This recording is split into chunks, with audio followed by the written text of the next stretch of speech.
Attention please. ನೀವು diploma engineering ಸ್ಟೂಡೆಂಟ್ಸ್ಗಳಿದ್ದರೆ ಈ ಮಾಹಿತಿ ನಿಮಗೋಸ್ಕರ. ಡಿಯರ್ ಸ್ಟೂಡೆಂಟ್ಸ್, ಮುಂದಿನ ತಿಂಗಳು ಸುಮಾರು 50,000ಕ್ಕೂ ಹೆಚ್ಚು ವಿದ್ಯಾರ್ಥಿಗಳು ಎಕ್ಸಾಮ್ ಕಂಪ್ಲೀಟ್ ಮಾಡ್ತಾ ಇದ್ದಾರೆ. ಎಕ್ಸಾಮ್ ಮುಗಿದ ತಕ್ಷಣ ಇಂಟರ್ನ್ಶಿಪ್ ಅಂತ ಹೇಳ್ಬಿಟ್ಟು ಕಂಪನಿ ಅಲ್ದಾಡ್ತಾರೆ. ಬಟ್ ಒಂದು ನಿಮಗೆ ಗೊತ್ತಿರದ ಮಾಹಿತಿ ನಾನು ಇವತ್ತು ನಿಮ್ಮ ಜೊತೆಗೆ ಶೇರ್ ಮಾಡ್ತಾ ಇದ್ದೀನಿ. ಇಂಡಸ್ಟ್ರಿಗಳಲ್ಲಿ 50,000 ವೇಕೆನ್ಸೀಸ್ ಇಲ್ಲ. ಸುಮಾರು ಕಂಪನಿಗಳಲ್ಲಿ 0 ವೇಕೆನ್ಸಿ ಇದೆ. ನೀವು ಕಂಪನಿ ಗೇಟಿಗೆ ಹೋಗ್ಬಿಟ್ಟು ಸರ್ ಇಂಟರ್ನ್ಶಿಪ್ ವೇಕೆನ್ಸಿ ಇದೆಯಾ ಅಂತ ಕೇಳಿ. ಆವಾಗ ಉತ್ತರ ಬರೋದು ಒಂದೇ, no vacancy, come next year. Dear students, ನಾನು doctor Santosh Basavaraj, founder and CEO Apna career pay and India's leading placement expert. ಆದರೆ ನೀವು ಈ ಟ್ರ್ಯಾಪ್ಗೆ ಬೀಳಬೇಡಿ.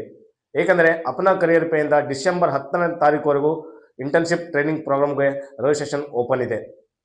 ತಕ್ಷಣ ರಿಜಿಸ್ಟರ್ ಮಾಡಿ ನಿಮ್ಮ ಸೀಟನ್ನು ಖಚಿತಪಡಿಸಿಕೊಳ್ಳಿ. ಆ್ಯಂಡ್ ಇಮ್ಮಿಡಿಯೇಟ್ ಆಗಿ ಕನ್ಫರ್ಮೇಷನ್ ಲೆಟರ್ ಕೂಡ ತಗೊಳ್ಳಿ. ಸ್ಟ್ರೆಸ್ ಫ್ರೀಯಾಗಿ ಎಕ್ಸಾಮ್ ಮುಗಿಸಿದ ತಕ್ಷಣ ಹುಡುಕಾಟ ಬೇಡ, ಕಷ್ಟ ಬೇಡ, ಡೈರೆಕ್ಟಾಗಿ ಜಾಯ್ನ್ ಆಗಿ. And no rejection, no rejection, direct joining with 15,000 to 18,000 rupees stipend, 2 time canteen and transportation facility ಕೂಡ ಪ್ರೊವೈಡ್ ಮಾಡ್ತಾ ಇದ್ದೀವಿ. ದೆನ್ ಇಂಟರ್ನ್ಶಿಪ್ ಮುಗಿಸಿದ ತಕ್ಷಣ ನಿಮಗೆ ಸರ್ಟಿಫಿಕೇಟ್ ಆ್ಯಂಡ್ ರಿಪೋರ್ಟ್ ಕೂಡ ಕೊಡ್ತಾ ಇದ್ದೀವಿ.